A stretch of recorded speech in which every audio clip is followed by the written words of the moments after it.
Some of the horses that we rescued came straight from the auction lots. There is a price per pound placed on these animals. There are kill buyers at these auctions, and those kill buyers bid price per pound, and they ship the horses to slaughter, and they end up on a dining table somewhere in Europe.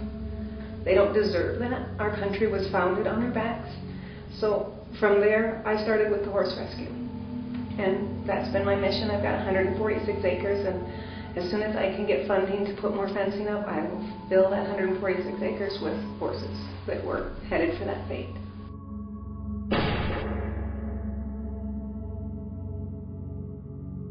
This next generation is falling through the cracks at a pace so fast. None of us are paying attention.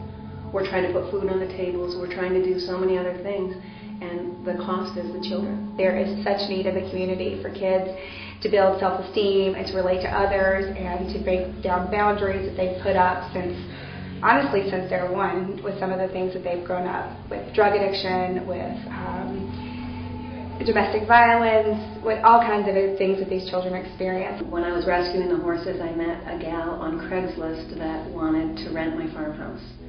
And when I met Gail, ironically enough, she is from a town of 400 people that was the same town that my mother was from, Galesburg, Illinois. Unbelievable coincidence, but there are no coincidences. So I met Gail, and she told me what she was doing with her horses, her foster kids, how many foster kids she had, that they were the harder kids to adopt. They don't usually get adopted. And she takes these kids in and she rules with assertive love. They feel like they're part of the family with Gail. And I asked her, how does this work? How can you do this with these kids? And she's like, I started using the horses.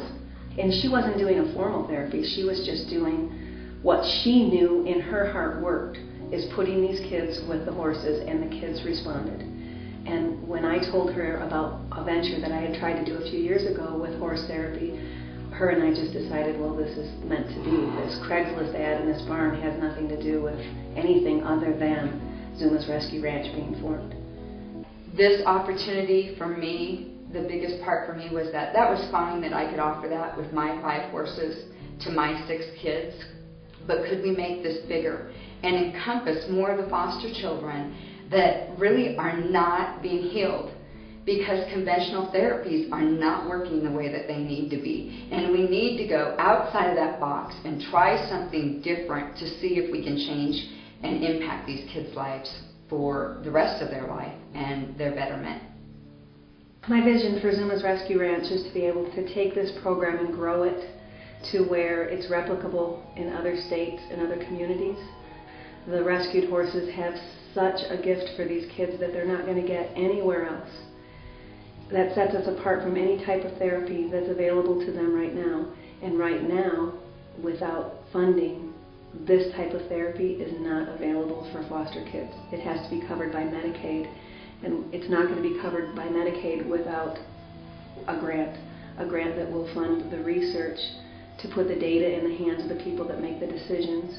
And once we get that data in their hands and we show them that this hands down is the best therapy for kids that don't want to talk about their problems. They don't even know what their problems are. So to get them to try to talk about what's wrong is just wrong. It's a mistake on our parts. And the horse therapy and the body talk therapy combined give the kids an avenue to open up without any threat. They don't have to say a word. The horses speak on their behalves, and there isn't anything else like that. When they go in to see their therapist, a lot of time it's one-on-one talking, and there's a lot of great things that can come out of that. But when the therapists are walking out of the room going, we can't compete with your horses in the ranch, then you know it's working. I am thrilled with the use of Equine Assisted Psychotherapy and how it has helped me and many of my clients over the years. I've had the same responses from all my clients, that in the middle of a session they find themselves feeling lighter and better, and all their emotional depression or anxiety seems to be lifting. The best thing I love about using horse therapy is when I work with young girls who've been sexually abused.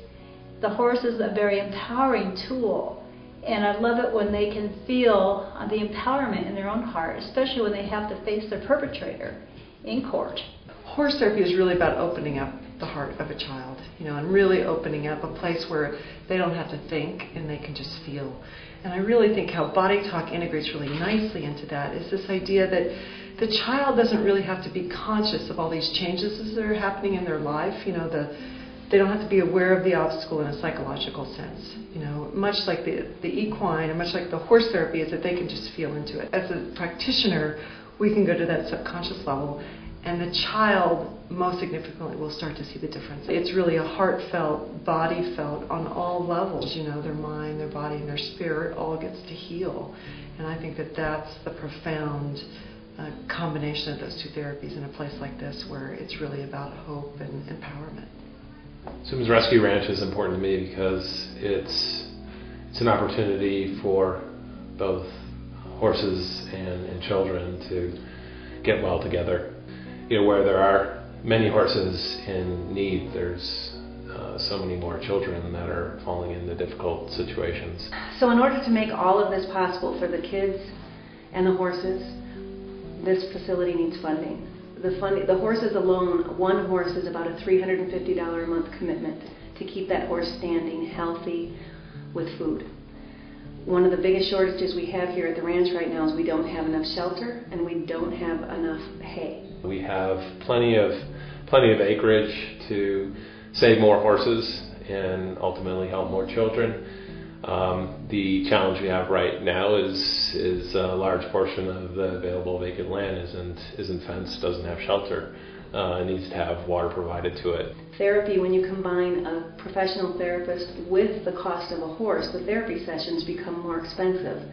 The beautiful thing about that is the therapy takes half the time, so really one of the obstacles is that the insurance companies won't pay for it because they think it's too expensive, and really in the long run it's less expensive because it takes far less time.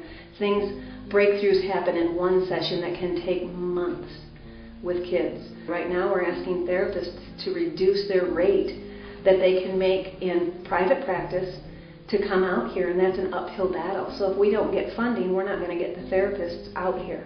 We have very few therapists that are willing to go on the Medicaid system because the Medicaid system asks them to take less than a third of what they're valued at. And you have to remember that these therapists, in order to do this therapy, are at a master's level. So they have a master's degree and they've got at least 20 years under their belt. So we need to pay them for their expertise. One boy that has been estranged from his mother, and has a history of alcoholism and has really not met his needs.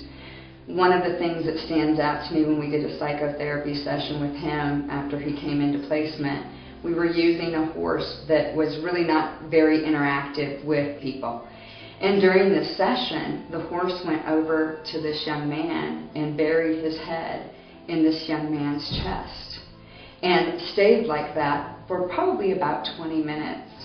And it was so moving to me that this horse could read this child and say, he needs me. And I think that this horse picked up on, of course, this horse has no idea that this child doesn't have the influence of any parental units, had been very much left on his own to cook his own meals, he said, to, get himself off to school, be responsible for his own homework. He said basically nobody really cared if I lived or died. And here he came into this arena with this horse that immediately picked up on the fact that he needed to be cared for. And everywhere that boy went, the horse just stayed with him, and it just moved me to tears. How could anyone ever tell you you were anything less than beautiful? How could anyone ever tell you you were less than whole? How could anyone fail to notice that your loving is a miracle? How deeply your